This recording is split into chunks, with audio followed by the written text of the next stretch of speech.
Friend السلام علیکم، welcome back to reality information TV. دوستو، آپ نے امریکہ اور برطانیہ میں کئی قبرستانوں میں کئی قبریں ایسی دیکھی ہوں گی جو پنجرے سے بند ہیں۔ دوستو، آپ سوچتے ہوں گے یہ کیوں ایسے ہیں؟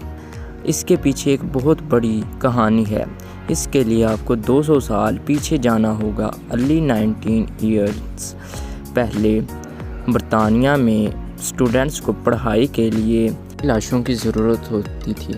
دوستوں، میڈیکل اسٹوڈنٹس والے ان لاشوں کو کھول لیتے تھے اور ان پر اسٹڈی کرتے تھے۔ اس پروسیس کو ڈسیکشن کہتے ہیں۔ دوستوں، 200 سال پہلے میڈیکل اسٹوڈنٹس والے ان لاشوں میں سے ایک لاش کو تھیٹر میں کھولتے اور اس پر ریسرچ کرتے۔ حیرت کی بات تو یہ ہے کہ تھیٹر پورے کے پورے بھر جاتے لوگوں سے، اور لوگ اس کو ایسے دیکھتے کہ جیسے کوئی مووی لگی ہو۔ آپ سوچ رہے ہوں گے کہ ان کو اپنے پیاروں کی لاشیں کون دیتا ہوگا۔ میں آپ کو بتاتا ہوں کہ جن افراد کو سزائے موت دی جاتی ہے تو ان کی لاشیں ان کو دے دی جاتی ہیں تاکہ یہ ان پر ریسرچ اور اسٹڈی کر سکیں۔ تو سزائے موت کے قیدی یہ سوچ کر آدھے ہی مر جاتے ہیں کہ ہماری باڈی کے ساتھ کیا ہوگا ہمارے مرنے کے بعد۔ پھر کچھ دیر گزرنے کے بعد برطانیہ اور امریکہ میں سزائے موت والے قیدیوں کی تعداد انتہائی کم ہو گئی، تو میڈیکل اسٹوڈنٹس نے لاشوں کو خریدنا شروع کر دیا۔ دیکھتے ہی دیکھتے یہ ایک بزنس بن گیا۔ تو کسی کا پیارا وفات پا جاتا تو وہ اپنے پیارے کو روتے روتے دفنا کر جاتے۔ جب پھر اگلے دن قبر پر آتے تو قبر کھلی ہوتی اور وہاں پر اس کے پیارے کی ڈیڈ باڈی نہیں ہوتی۔ جی ہاں، یعنی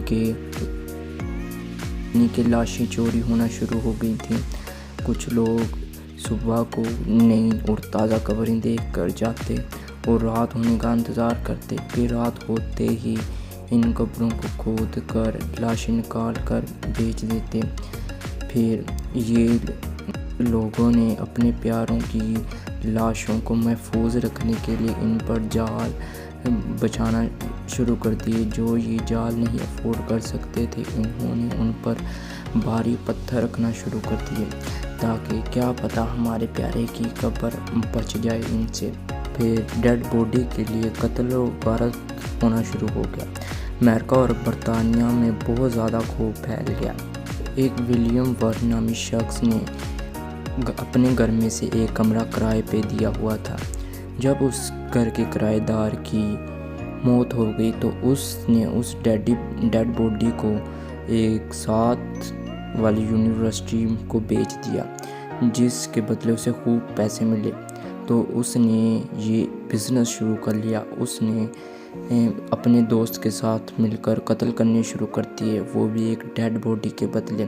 تو اس نے 26 قتل کیے۔ جب پولیس نے اسے قتل کے کیس میں پکڑا تو اس نے بتایا کہ میں نے 26 قتل کیے۔ آپ سوچ رہے ہوں گے کہ قبر کھودنے والے چوروں کو پولیس کیوں نہیں پکڑتی تھی؟ دوستو، پولیس پکڑتی تھی لیکن کورٹ ان کو رہا کر دیتی تھی کر کے یہ ڈیڈ باڈی کسی کی امانت نہیں ہوتی، یہ کسی کی پراپرٹی نہیں ہوتی۔ تو پھر پولیس بھی بے بس ہو گئی۔